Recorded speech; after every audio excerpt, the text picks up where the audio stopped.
Hello everybody, this is Tip Top Gaming here today with another Magic the Gathering video, and today I'm going to be covering more custom Magic the Gathering cards. I plan to make this a series where every week I break down a couple custom Magic the Gathering cards and explain why they're so good and why they rank so high on the r/custom magic subreddit.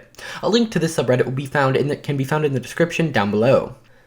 Our first card here is Ox Mox. It's a 3-cost artifact, and it says it costs 3 less to cast if you control an Ox. Then, you can tap to add mana of any color. So this is obviously a play off of the normal Moxes, which are generally 0-cost artifacts that tap for mana. The original Moxes were just 0-cost artifacts that tapped for mana. However, in recent times there's been more limitations on it, like the Mox from Dominaria, which only allowed you to tap for colors of legendary permanents you control.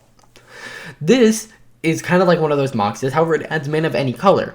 But it removes a lot of the value since you can't play it turn 1 unless you can play an Ox turn 1. Obviously, this card isn't meant to be taken super seriously, it's meant to be a joke, and I think this is a very funny card that works really well. Mox Ox was made by user Ulevito High.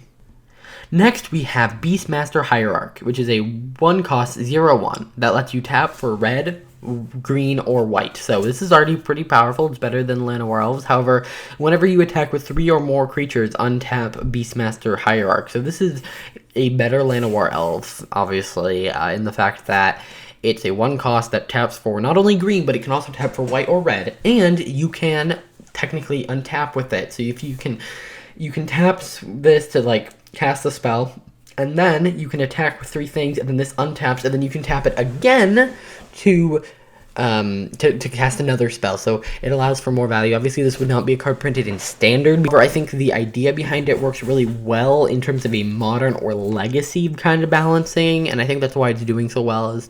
It's an interesting concept that you don't see a lot on Mana Ramp. Beastmaster Hierarch was made by user Thij611, and alright, next we have another, more joke one, Leovold the Negotiator. So this is obviously a super overpowered commander, who I believe is banned in a couple formats, but it's like a new version of him, and he costs 3, he costs black, green, blue, legendary creature, elf advisor, 3/3.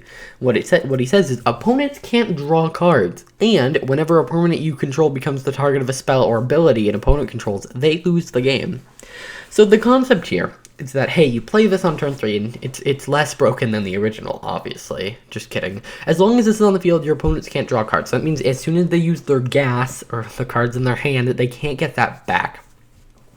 However, in addition, if someone tries to remove this by targeting it with an ability or spell to remove it from the game, they lose.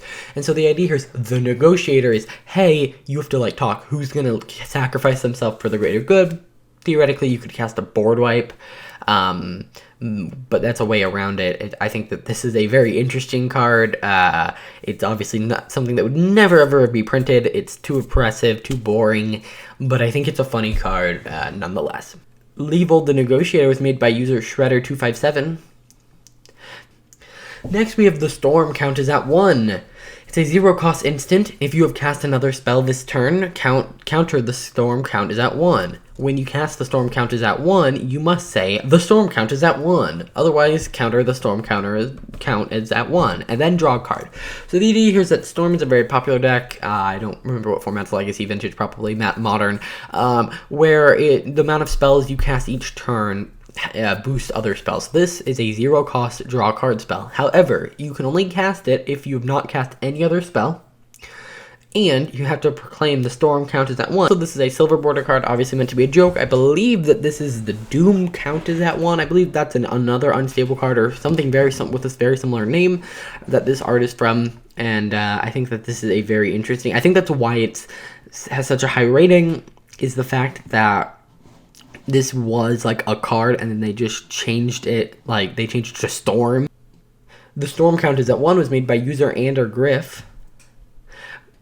Alrighty, on to the last one in terms of ranking, and then I'm going to pick one of my favorites, and I'm going to show you it here. Next, we have Hals Ik, the Dividing. It's a 3-cost, triple blue, legendary planeswalker, Hals Ik, 2-cost, 2 loyalty. So it's another 3 loyalty planeswalker. How fun. You can pay 0 to create a token that's a copy of it, except it isn't legendary and it doesn't have this ability. So the idea here is that he can duplicate himself, but his duplicates cannot duplicate themselves. So then you can put a -1 and put 2 loyalty counters on another version of him that you control. So theoretically that could be the original version, which is the one you'd want to boost up, or if you really need to, you could boost one of the copies. And then you can pay the -13 and get each halfling becomes a 13/13 spirit creature with flying. Now obviously that costs 13.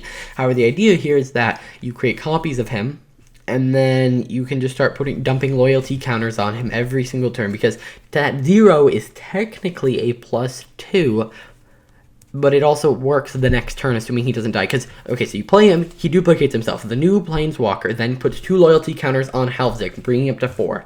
Then the next turn, Hals Ik duplicates himself again. The new duplicate puts 2 counters on him, bringing him up to 6. And then the other Hals Ik, you could have him sacrifice himself to boost it, or you could leave him on the board so that his -13 can be more effective.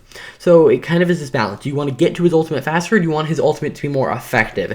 And I think that balance creates a very interesting gameplay dynamic that I think is why this card works, and why I think this card is the highest rated card this week. I think it's really fun, and I would love to see something like this printed in Standard. It could be broken with something that allows for more loyalty counters to be put on planeswalkers, or like be able to activate 2 loyalty abilities per turn, because then Hals Ik could create 2 copies per turn, and each copy could then sacrifice themselves to put 4 loyalty counters.